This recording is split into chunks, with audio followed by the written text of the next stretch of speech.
Selamat pagi Bapak Ibu Saudara yang dikasihi oleh Tuhan. Dimanapun kita berada, mari pada pagi hari ini kita akan dengarkan renungan firman Tuhan. Saya akan berikan judul renungan ini, Namamu Terdaftar di Surga. Saya ambil di dalam kitab Lukas 10 ayat yang ke-20. Namun demikian, janganlah bersukacita karena roh-roh itu takluk kepadamu, tetapi bersukacitalah karena namamu ada terdaftar di surga. Nama yang terdaftar di surga ini sangat mengandung pengertian yang penting bagi nama-nama yang tercantum di sana. Karena nama-nama yang tercantum di kerajaan surga berarti orang itu dipastikan menjadi warga surga, dan yang mendaftar dan yang menulis adalah Tuhan sendiri.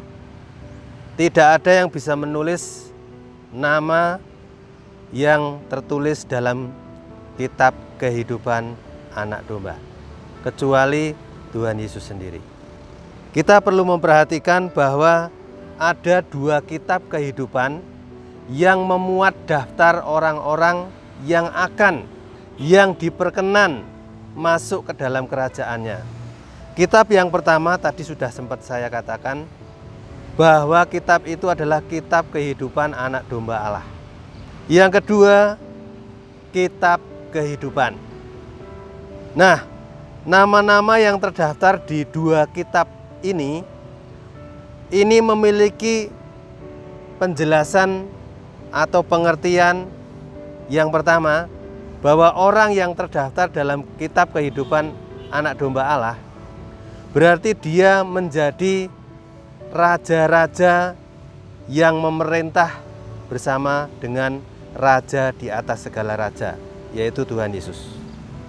Sedangkan nama-nama yang terdaftar dalam kitab kehidupan ini adalah orang-orang yang sepanjang umur hidupnya mengabdi, mengasihi sesamanya seperti mengasihi dirinya sendiri.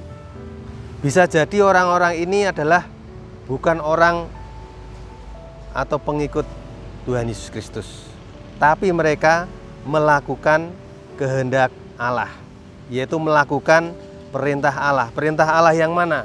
Perintah Allah mengasihi sesamanya seperti dirinya sendiri. Bukankah Tuhan berkata, apapun yang kau lakukan terhadap saudaraku yang hina ini, kamu sudah melakukannya untuk aku. Tuhan Yesus berkata, ketika aku telanjang, ketika aku lapar, ketika aku dalam penjara, kamu memberikan aku makanan, kamu melawat aku, kamu memberikan aku tumpangan.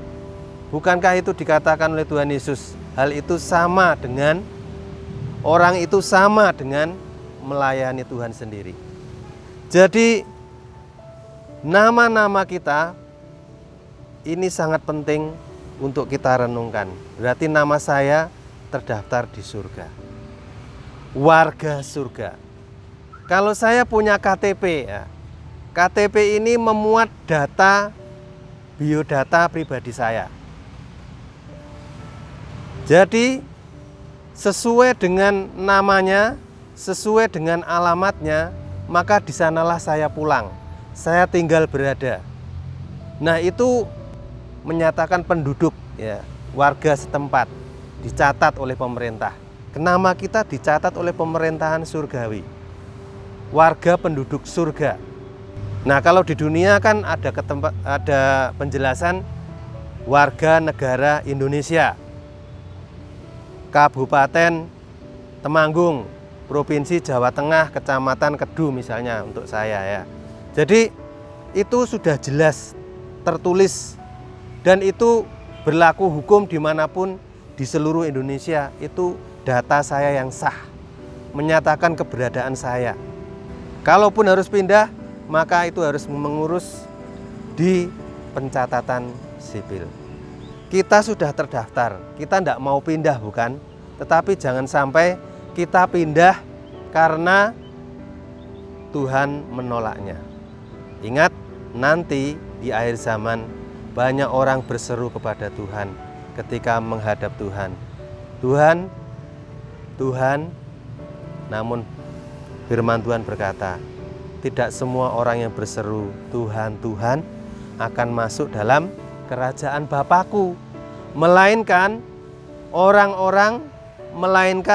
hanya orang-orang yang melakukan kehendak Bapa.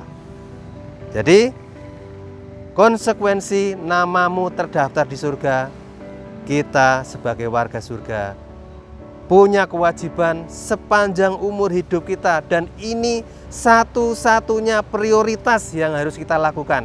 Sama seperti pernyataan Tuhan Yesus, makananku, rezekiku adalah satu-satunya ini, melakukan kehendak Bapa dan menyelesaikan pekerjaannya. Apakah kita sudah didapati seperti Tuhan Yesus? Tuhan Yesus, Raja di atas segala raja yang memerintah di kerajaan surga nanti. Dan nanti kesanalah kita akan ketemu. Kita menjadi warganya yang ikut memerintah bersama dengan Tuhan Yesus. Jadi pertahankan nama ini, jangan sampai dihapus. Ya, jangan sampai dihapus atau terhapus. Mengapa bisa terhapus? Karena ditolak sama yang menuliskannya. Kan yang menuliskan yang berhak mendaftarkan. Kan yang menuliskan yang berhak menentukan sampai akhir. Ya, sampai akhir.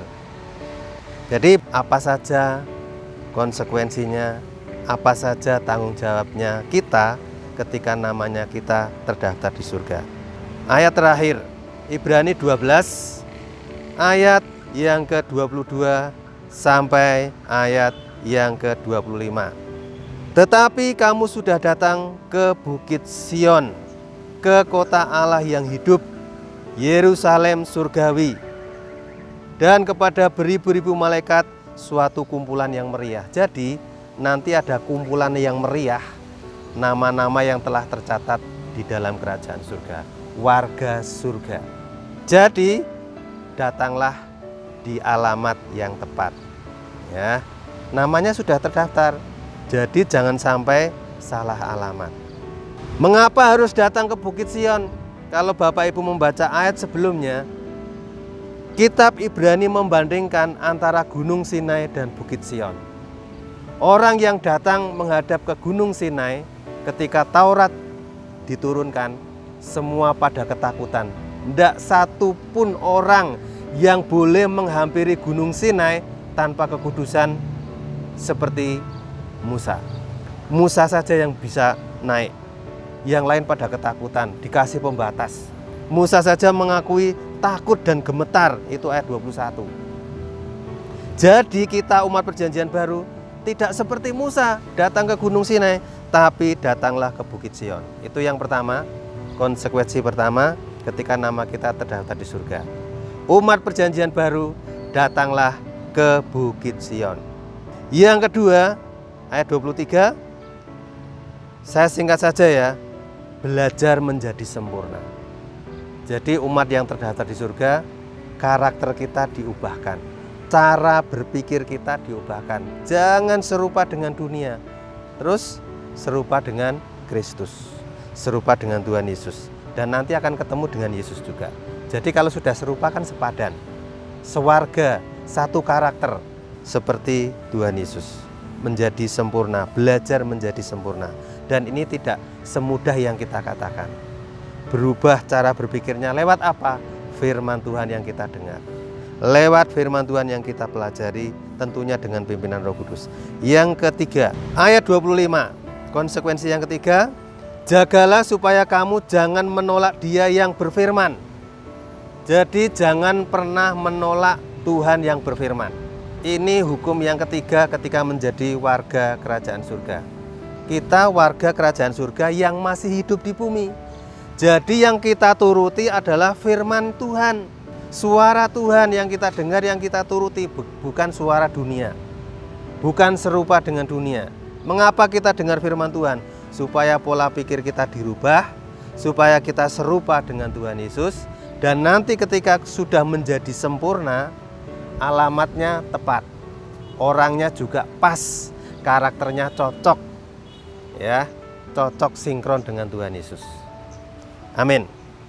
Mari kita berdoa. Bapa di surga, terima kasih nama kami sudah terdaftar di surga. Biarlah kami datang ke Bukit Sion. Biarlah kami Tuhan belajar menjadi sempurna seperti Bapa, serupa dengan Tuhan Yesus. Dan juga kami mau belajar untuk menerima firman-firman-Mu yang kami dengar, bukan menolak, supaya kami pada akhirnya diterima sebagai warga surga, bukannya ditolak karena tidak melakukan firman-Mu, karena tidak melakukan kehendak-Mu.